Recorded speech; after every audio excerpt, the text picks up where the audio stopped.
Every electrician at some point thinks about going out on their own, and honestly, a lot of guys should. But the guys who struggle are usually the ones who didn't understand what they were signing up for. Let's talk about both sides. Straight. Welcome to Hardwired Trades. I'm your host.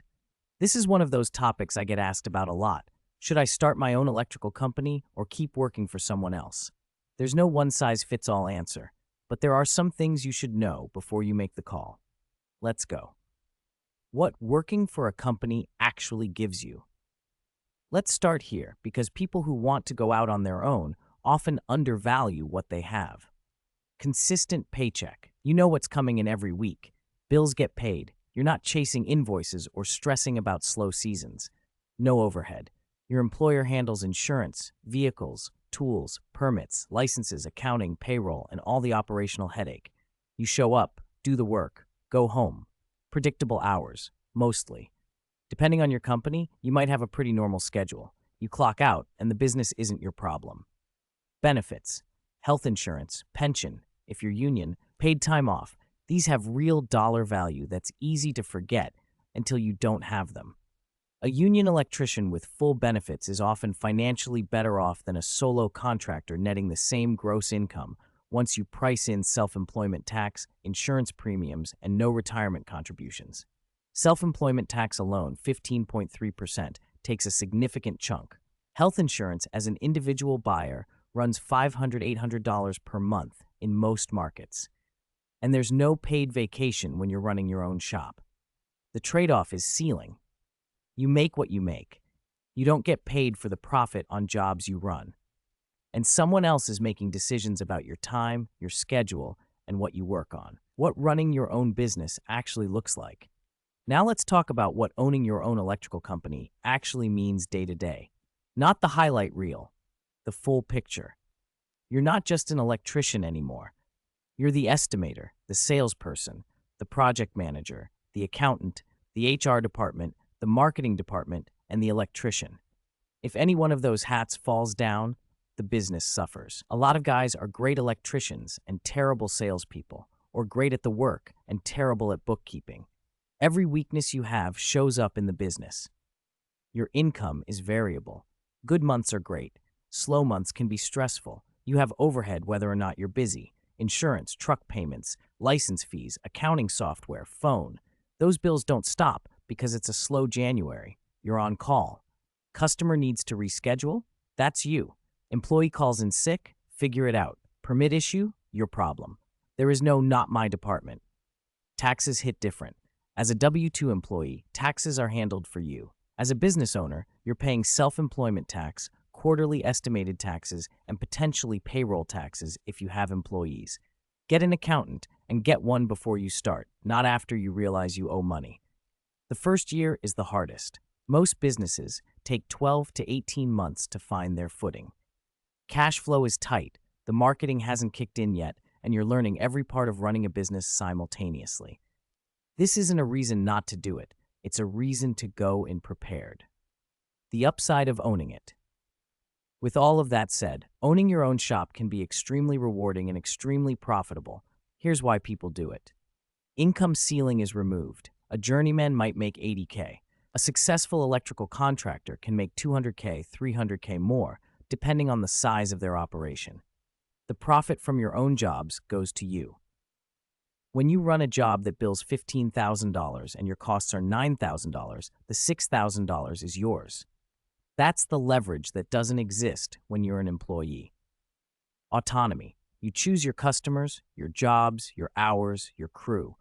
Nobody tells you how to run a job. Nobody takes your best workers and sends them somewhere else. You build something that reflects your standards, your reputation, your name. Asset building. A company has value. You're building something that can be sold, passed down, or scaled.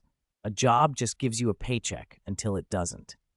A functioning electrical business with recurring customers, good reviews, and solid systems has real dollar value beyond what it pays you today. Pride. This one's real. There's a different satisfaction in something that's yours. Every job done right, every customer who refers you, every good review, it means something different when it's your company. The real question to ask yourself before you decide, honestly answer these. 1. Do you have the technical chops to be the most knowledgeable person on most jobs? You need this to supervise and estimate accurately. 2. Are you okay with uncertainty? Months where money is tight and you're grinding to find the next job. 3. Are you willing to learn business skills, estimating, marketing, customer service, bookkeeping? 4. Do you have some savings to weather the first year? Even $20,000 to $30,000 in reserve changes how you handle slow periods. Without a cushion, every slow week feels like a crisis. If you answer yes to most of those, you have what it takes to try it. If several of those are no's, working for a solid company while you build those skills might be the smarter move right now. A middle path. Side jobs first. Many guys test the water by doing licensed side work before going fully independent. You keep your W-2 job for stability, build your customer base on nights and weekends, and make the jump when you have consistent work coming in. This reduces risks significantly and gives you real data on whether running a business suits you before you bet everything on it. You also get to practice your estimating, customer communication, and job management skills on real jobs without your family's financial stability, depending on the outcome. The goal with this approach is to replace your W-2 income with business income before you quit.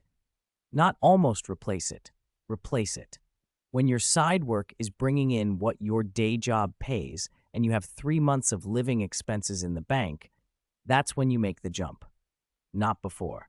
Let's run the actual numbers, because the narrative of you make way more owning your business is true in the best case, but needs context. A journeyman working for a union contractor in the Bay Area might earn $85,000 per year in wages, plus $25,000 to $35,000 in benefits, health insurance, pension contributions, paid time off. Total compensation, $110,000 to $20,000. No overhead, no risk, no admin work outside the job.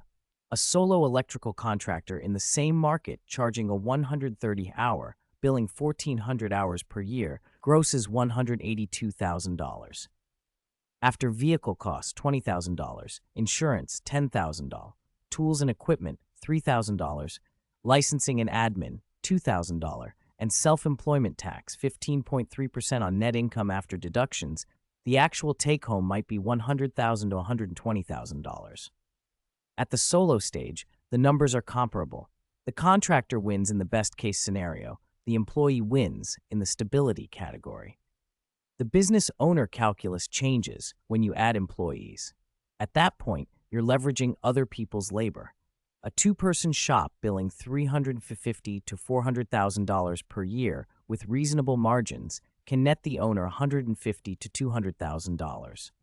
At 5 employees and $1.5 in revenue, owner income of $250,000 to $400,000 is achievable. That's where the business genuinely beats the W-2 path economically. The honest summary: in year 1, going solo is financially comparable to being a journeyman and riskier. By year 3 to 5, if the business is growing, the financial case for ownership becomes compelling. By year 7 to 10, a successful electrical contractor is in a completely different income bracket than any W-2 electrician. The risk and the work are real. So is the upside. Know which season you're in. There's no wrong answer here. Both paths can lead to a great career. They're just different roads. If you're thinking about making the jump, subscribe to Hardwired Trades. We cover the business side of electrical work consistently. Drop a comment. Are you working for a company, running your own, or somewhere in between? I'd genuinely love to hear where you're at and what's driving your decision. One more thing, the skills you need before you launch. The best preparation for running your own electrical business isn't going to happen once you're running it. It happens in the years before, while you're still employed. Learn to estimate. Watch how your company prices jobs. If you get any opportunity to sit in on a bid or see a proposal, take it. Understanding how a job gets priced, the labor hours, the materials, the overhead, the markup, is the skill that separates successful contractors from ones who stay broke. Learn to sell. Watch how your foreman or the owner handles the sales conversation with customers. What questions do they ask? How do they handle objections on price? How do they explain the value of the work? These are learnable skills, and you can study them for free right now. Learn to manage jobs, observe how the schedule gets built, how materials get ordered, how subcontractors get coordinated. When you're doing it yourself, you'll be glad you paid attention. All of this knowledge is available to you right now as an employee for free if you treat your time on the job as education, not just income. The people who make the smoothest transition to business ownership are the ones who showed up at their jobs like students as much as workers.